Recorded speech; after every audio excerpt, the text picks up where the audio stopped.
Hey there, everybody. How we doing? I'm Dave Graber. Welcome to another edition of Buffalo Brief on this Friday. We made it through another week. A lot to get through over the past 4 or 5 days. Kelsey and I have been busy. She is out for the next couple of days. She'll be back on Wednesday, so just me solo for the next couple of days, but do have a lot to get to. We're going to go with sports with Jonah today, as we do each and every Friday. A lot to get to when it comes to a wrap-up of the Olympics. Of course, then hockey returning back here to Western New York. Everybody getting excited about the Sabres. We'll get that ramped up. The NCAA tournament, again, back in Buffalo, those early rounds. We're going to ramp that up as well. Talk about some Western New York connections to some of the success stories that have been had across the country when it comes to the NCAA. So a lot to get to round out this week when it comes to sports. Another big topic on people's minds, of course, has been our brutally cold winter. We have had really one of the coldest winters in some respects, and certainly in some, if we take chunks of it over the past couple of months, some of the coldest temperatures and periods of temperatures really in the past 10 years here in Western New York. And if you've been around over the past couple of months, especially last month, I don't have to tell you or remind you of that. We know how brutally cold it is, which is one thing. Obviously, it drives up our energy costs, and that's why I'm talking about this today. We're going to jump into that in a second. But doesn't it also make us appreciate these 30s and 40-degree temperatures? I mean, today it was 45, and I walked out, and I didn't even need a coat. Now, again, 6 months ago, that would have been brutal. But given the fact that we're staring in the face of 10 and 15-degree below temperatures, ambient, not to mention the 30-degree wind chill that we've been faced with over the past couple of weeks, and 40 and even windy as it is today, feels pretty nice. But again, the biggest problem with those extreme swings in temperatures is we know that it hits us in our pocketbooks, and that is in the form of utility costs, which are already inordinately high, among the highest in the country here in New York State. So we wanted to bring in someone to talk a little bit about sort of from an independent perspective, why that is, what are the pressures that are weighing on New York State's electric grid, its reliability, its reliance or its over-reliance, some would say, on natural gas, and how that affects your electricity rates. There is a lot to get to, so let's jump right in. I want to bring in a representative of the NYISO. We're going to explain what that is. This is Kevin Lanahan. He is the Senior VP of Corporate Communications. Kevin, thanks for joining us here on Buffalo Brief. My pleasure, Dave. Thanks for having us. Let's talk a little bit about what NYISO is, please. I mentioned the word independent. I think that is an important word for people to understand. Kevin, first, explain to us what the NYISO is, please. So we're a not-for-profit independent entity that is responsible for three major elements in supporting the electric system. So first, we have a control room that's just outside of Albany, New York. And from that control room, we're operating the high voltage electric system. So dispatching or calling on the generators to produce megawatts. There's over 450 generating assets in the state, and then placing those electrons on the high voltage system reliably and transporting the energy down to the utilities where they operate the distribution infrastructure. So operating the system, balancing load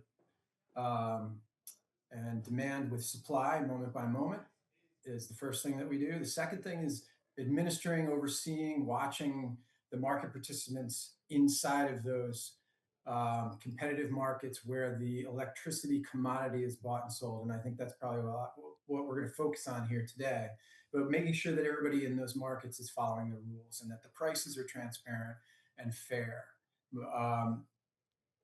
based on the various different conditions and like you say, weather, but also economics.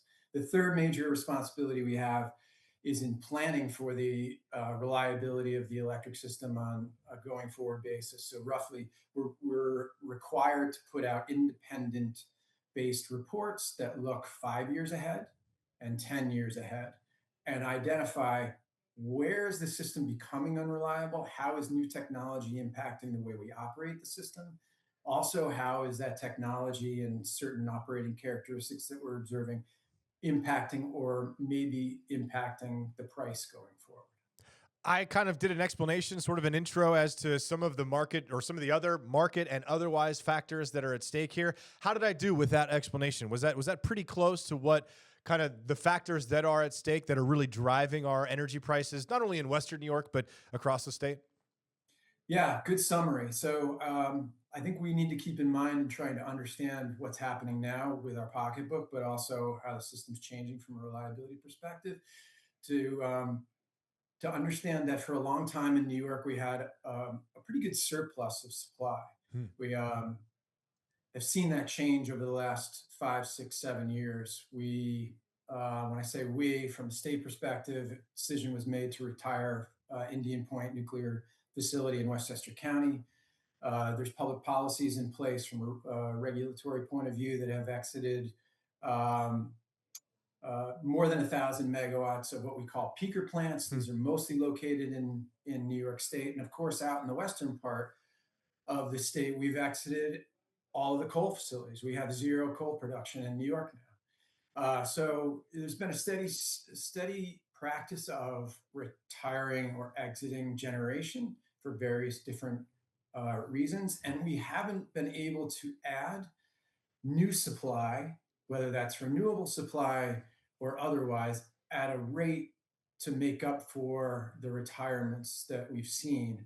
That means we still have a surplus. We have to have a surplus for those unforeseen circumstances when a generator may fail or fail to respond, transmission line trips, especially in major cold weather events or high heat events. You need that buffer. You need that insurance policy, that extra number of megawatts in the system. Um, but that buffer, or that reserve margin, has really declined, and that's a concern that we've had, that we've reflected in those reliability reports the last several years. So going back to your summary of what's happening and how that's impacting the pocketbook, it's very simple: less supply, but demand is increasing. We are electrifying our building sector. That means heat pumps at home, heat pumps in commercial businesses for space heating purposes. That means more electric vehicles on the road. So we see demand increasing, but the supply has been decreasing. So simple laws of supply and demand, the price has been up generally speaking. But then when we get into cold weather events where Demand goes way natural up. gas is at a premium, Right. and everybody across the eastern half of the country is using it, a lot of it, because it's very cold from Florida to New York and New England.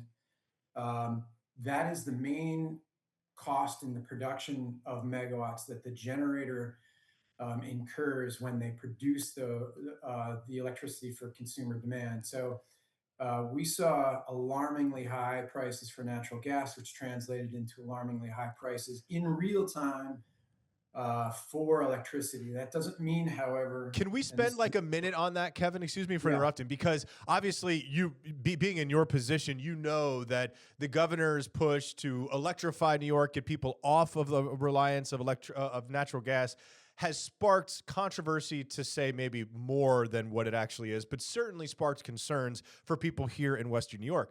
What people may not understand is that even as the state is trying to move away from natural gas, there is still a heavy, heavy reliance. Even if you are a full electric home where you have heat pumps and things like that, that electricity, isn't a good majority of it generated via natural gas, like from downstate generators and things like that?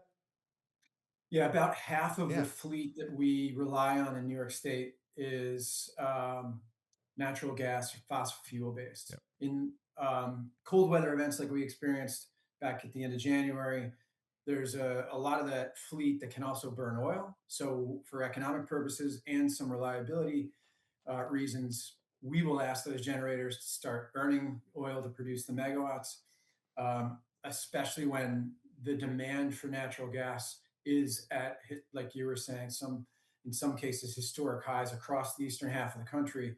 Being able to burn that oil is a helpful tool, if you will, reliability attribute. But it also, because the cost of oil is less, will help us avoid that higher Hmm. natural gas price. Um, from our perspective, in operating the system, a megawatt is a megawatt. So we'll take offshore wind performed, the little bit of offshore wind that we do have in the system performed well through the cold weather event. We'll Hmm. take as much of that capacity that they can give us in those moments as in production as possible. Um, we'll take as much of the behind the meter solar that's on the system as we can get in those moments. But um, we also have to keep in mind that those renewable assets are not always there. We're at the whim of Mother Nature. If the wind isn't blowing, we don't have that wind, so we need to find the megawatts somewhere.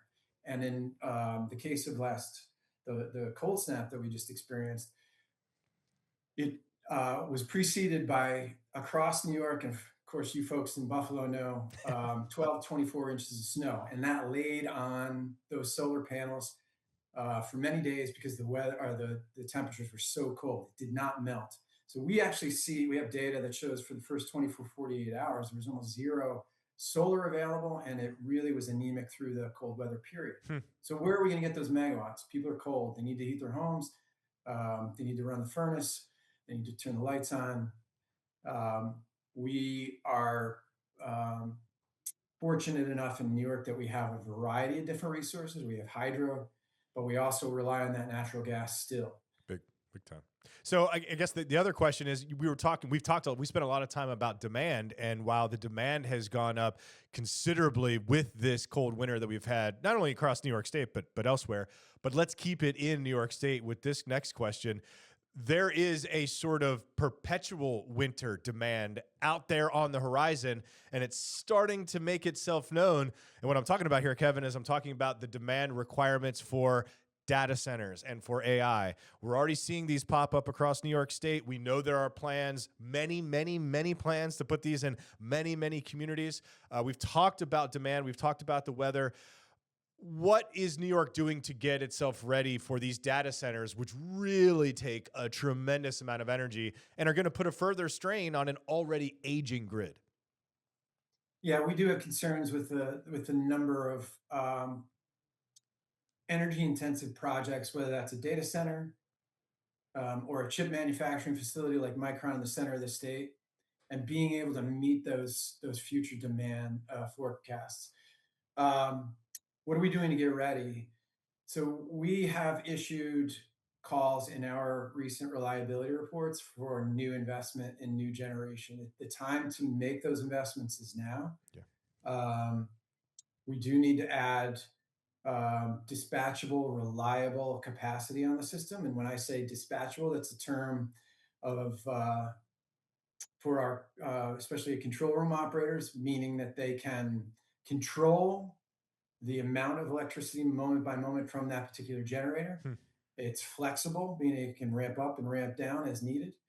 And the renewable assets that we have in the state are significantly less dispatchable, if at all, than the cutting edge natural gas Hmm. generation that, for instance, GE Vernova is manufacturing these days. So we need to look at all opportunities to add capacity on the system that will not only benefit reliability to meet um, increased future demand from the building transportation sectors, but also from economic development perspective, but also being able to add more capacity on the system, as we were talking about up front, will should smooth out the price, should over time lower the price. More demand or more supply to meet that demand will help lower the price.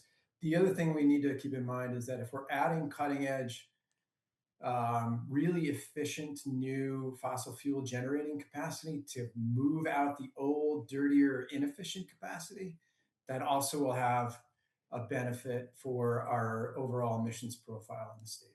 We're running aging infrastructure, especially during these cold weather or as we experienced last summer, these um, heat spells, we're running aging generation more often. Some units that we're relying on to get us through these events are 60, 70 years Right. old.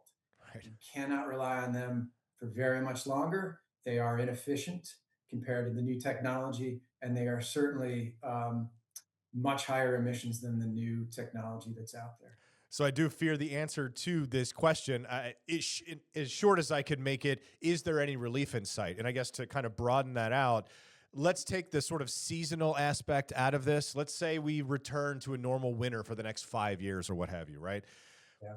Is there any sort of is there any kind of regulation on prices expected over that period of time, taking the seasonal aspect out of it? So in other words, we're just talking about supply and demand when it comes to data centers and or technology projects like Micron, if you will, but also the aging grid and the need to replace those energy generators. Can New Yorkers expect to see any relief over the next couple of years? Again, taking that demand or that sort of seasonal aspect out of it.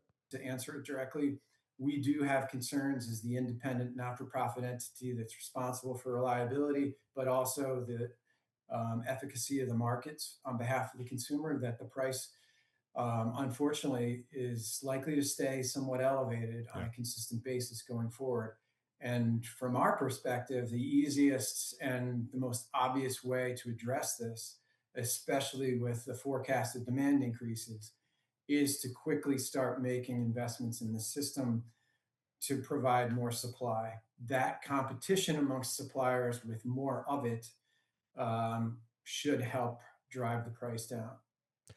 Kevin, that is all the time we had. Thank you so much for joining us here on Buffalo Brief. Kevin Lanahan is the Senior VP of Corporate Communications with the New York Independent System Operator. Kevin, thanks again. We appreciate it. My pleasure. Thanks, Dave. Coming up, a quick break, and then we'll be right back with sports with Jonah.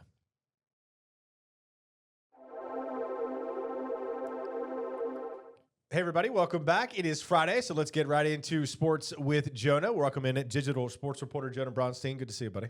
Good to be here. I got my new WIVB Plus swag, new cameras. It's a whole new vibe in here. It is a new vibe on this Friday, and I have to tell you, we are incredibly excited by these new cameras and the swag because all of us kind of got one of those. You may have seen it on me and Kels over the past couple of days. They're nice. We like this stuff, and the WIVB Plus brand, it's growing. Yeah, quarter zips are in style these days. And they are. And I love the layers because I'm a huge layer guy. All right, we are here to talk about sports, not fashion. Let's start with perhaps new now next, which would be the success of the women's team before we talk about men's hockey. Let's talk about the gold medal game yesterday. Incredible game. Coming home as gold medalists. Team USA dominated through all of their earlier rounds like no team has at the Olympics before, not even Canada, and then beat Canada, which is significant in that sport for Team USA to get that. Haley Skimura, our Western New York Olympian, coming back to Western New York with a gold medal. She joins Emily Fauser, who won in 2018. They're both Nichols School graduates. Awesome. So now there can be two gold medalists that came through that hockey program, and that's Western New York, Amherst, North Amherst area. Man, that is incredible. I mean, so we were talking just before we started, Nichols churning out these incredible hockey players. But this is a program that is kind of at an elite level anyway, but still, two Olympians is pretty good. Yeah, Nichols has a prep club hockey team, and if you're really at that level where you might someday be a Team USA player, Nichols is one of the best programs for girls and boys to really play for in Western New York. But the high school hockey at the varsity level is very strong. The team, Clarence Amherst Sweet Home, they won their first Section 6 championship in the history of the league this past year. They've moved along now to the state semifinals, winning their regional playoff game at Buff State. So who knows? Maybe some more Olympians coming up through the pipeline in this hockey culture here we have in Western New York. Best of luck to them. You said there's state semis now? State semifinalists playing, dropping the puck at 3 o'clock today out in Potsdam. Fantastic. We'll get that one updated. Speaking of timing, we are taping this episode of Buffalo Brief at around noon on Friday, which means we are in advance of a couple of sports happenings right now. Namely, Jonah, you were keeping track of who the U.S. men's would play in their next match. What's the status of the other teams right now? Yeah, well, Team USA plays its semifinal at 3 o'clock against Slovakia. And the other semifinal going on right now, Finland is beating Canada 2-1. So a bit of an upset brewing there. It was 2-0 kind of late in the second period. We'll see if it's going to be that expected Team USA-Canada matchup, or maybe it'll be Finland and Slovakia playing for a gold medal over there. U.S. men's have not been as dominant, but they've looked really good. First of all, is that a surprise, given that they're now on the world stage playing sort of other countries' main primary game, if you will, in hockey? And two, do you think they see it all the way through the end? Because they've played hard. Yeah, it's not a surprise that there's more depth of talent in the men's field, more professional players playing for the other teams that aren't Team USA and Canada. if you compare the men's and the women's Right. sports. What would be maybe surprising is if it's not Canada and U.S. in the gold medal game. That's kind of expected. There would have to be an upset in one of these rounds. Sweden was considered a contender for that, and that's the team that Team USA beat in the quarterfinals with Rasmus Dahlin on that team. So, if Finland pulls this out against Canada, which Jarmo Kekalainen is an assistant executive with that program, Ukko Pekka-Luukkonen was supposed to be one of their goaltenders. That'll be notable, and we'll see if the U.S. can break through and Tage Thompson from the Buffalo Sabres get a chance to win his first gold medal. It would be the first gold medal for the men's hockey team since the Miracle on Ice in 1980. Wow. So a major dry spell there. That would be a huge win. I didn't realize it had been since the 80s. I know this is not on the list, but I am curious. The Sabres, have now practiced a couple of times, getting ready for the rest of the team to rejoin them. What's the status? Are we starting, when is their next game? And are they starting right away? Their next game is Wednesday night, a three-game road trip before they're back. They don't play a home game again until March 3rd. Got it. As far as they have some practices, they've been lighter skates. They're picking it up, ramping it up with the players that aren't Olympians. Rasmus Dahlin and Tage Thompson will join them next week. Yeah. Tage Thompson's schedule depends a little bit on how far the U.S. makes it. Although at this point, they're going to be playing in a bronze medal game if they're not playing in the gold medal game. Right. I would expect maybe Rasmus Dahlin to spend some time off, get a little bit of a break before he comes back to the practice because he didn't get the same break that all the other NHL players have. But I think we'll see both players on the ice next Wednesday night when Sabres play. Excellent. They'll be back home at KeyBank Center on, you said, March 3rd.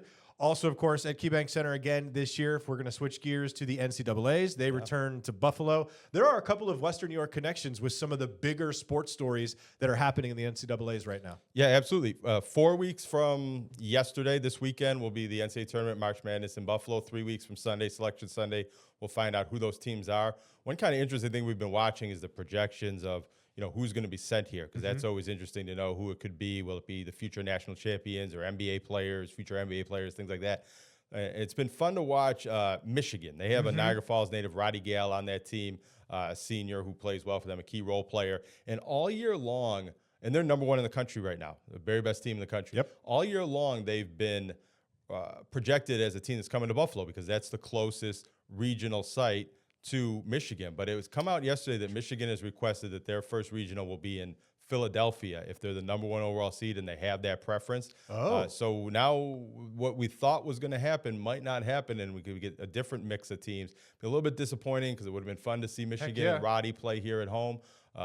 But because Michigan, I think, wants to play in Chicago in that Sweet 16 round, they want to start in Philadelphia to have that path. So we don't even know which regional we're going to get, right? But I'm assuming, does that mean that's the East regional, I guess? We Are do we Midwest know some or? different things, but there's some different machinations. But you can't say that we're definitely getting that East bracket. Exactly. It mixes up a little bit in the first round. Right. What the bracketologists can predict is kind of how the selection committee is going to think. The top 4 seeds get some locational preference. So you can kind of say schools that are a top 4 seed that are going to be close to Buffalo are likely to be here. Nice. The lower seeded teams, who knows? It could be anybody.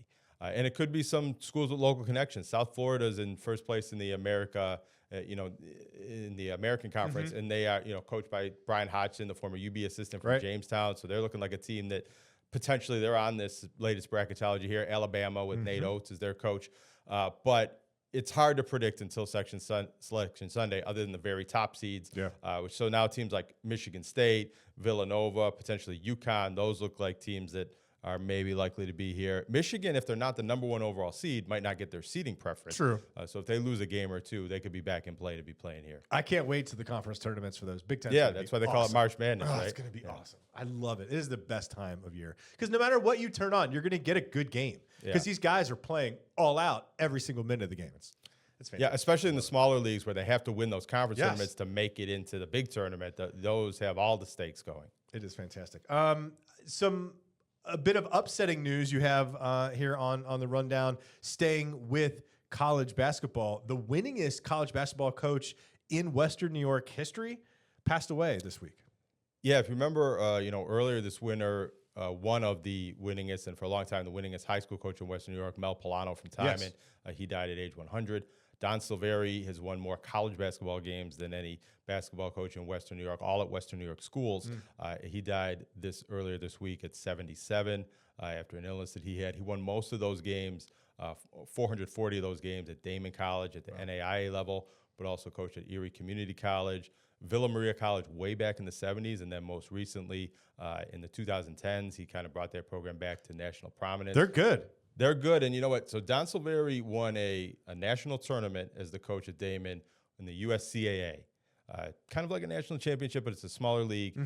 That's now what Villa Maria plays in. He went to that championship. I think they won a championship at Villa Maria in that league too. Villa Maria, if you remember from last year, and they're doing it again this March, they host now that USCAA national championship with Bryan and Stratton, playing those games at ECC where Don Silveri coached.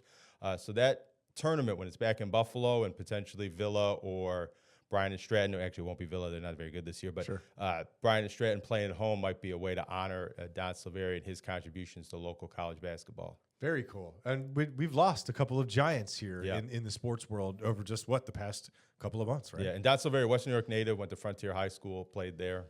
Interesting to say. Okay, great.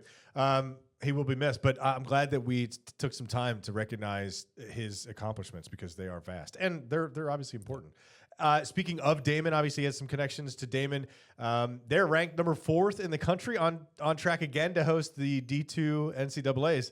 Pretty good at Damon. Yeah, only one loss all season long.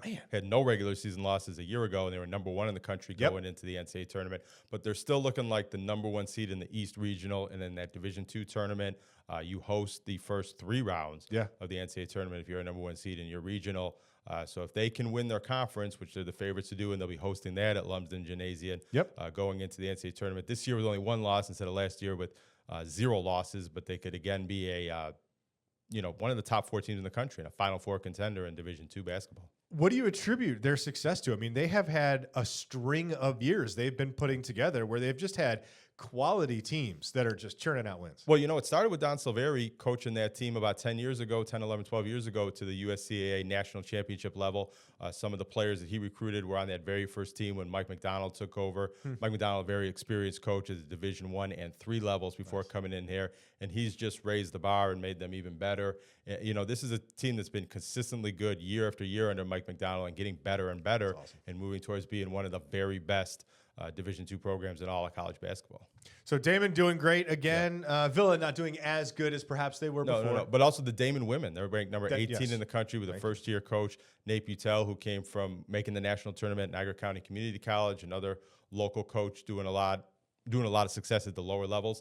And he's had that Damon team not missing a beat. And they probably won't host NCAA tournament games, but they have a very good chance to be in that NCAA tournament and hosting their conference championship game at home like Damon men will do in a couple weeks. I would love to be able to see or drive by, because I live up there in Snyder, and I would love to be able to drive by the campus and see it bustling on an evening, knowing that they're all there to watch some good basketball. That's fantastic. Know what? If you can get there, it's a hot ticket, and it's a great atmosphere. Can you even get in? Well, there aren't a lot of seats in the gym. It's only about 400 or 500 people can be let in. And if you can get a ticket, or you're in the media and sneak in the back door, it's a great atmosphere because it's a very tight gym that's full and energetic. Nice. But getting a ticket, the game's coming up in the conference tournament, you can probably get a ticket to. But when that NCAA tournament's here, it might be difficult to get a ticket in there. A little challenging. I like that. It's good stuff. Okay, why don't we talk about maybe the rest of some of the Division I teams not faring as well, sadly, at that level. Yeah, not doing as good. I mean, more than half of the local teams in the Big Four, men's and women's basketball, won't even be making it to their conference tournaments. Canisius and Niagara, men's and women, they're in the bottom 3 in their league right now, probably not going to make it to the MAC tournament. UB women's basketball not going to make it to the Mid-American Conference tournament. UB men are in a good position to maybe be that 8th seed playing an undefeated Miami team in the first round. Yeah. But that's actually the best one. St. Bonaventure, every team makes it in the Atlantic 10, but both the men and the women are near the bottom of their conference standings. And the men could make a run, but I don't think any of them are going to make a deep run to be playing in postseason beyond that. I'll say go Redhawks as an alumnus of Miami. Although it's nice to see them. When I was there as a freshman, we were very good back when we had Coach Charlie Coles, and that was still the Wally Zerbiak days. But boy, since then it's been a little rough go. So Miami, a team that could potentially be coming to Buffalo. All right. Oh yes, that would be awesome to see. Yeah. Fantastic. All right, Jonah, that is all the time that we have on this Friday. Thanks for joining us here, man. We appreciate it. We'll see you next week. All right, thank you. Thanks. All right, thanks for joining us for another week of Buffalo Brief. We'll see you on Monday.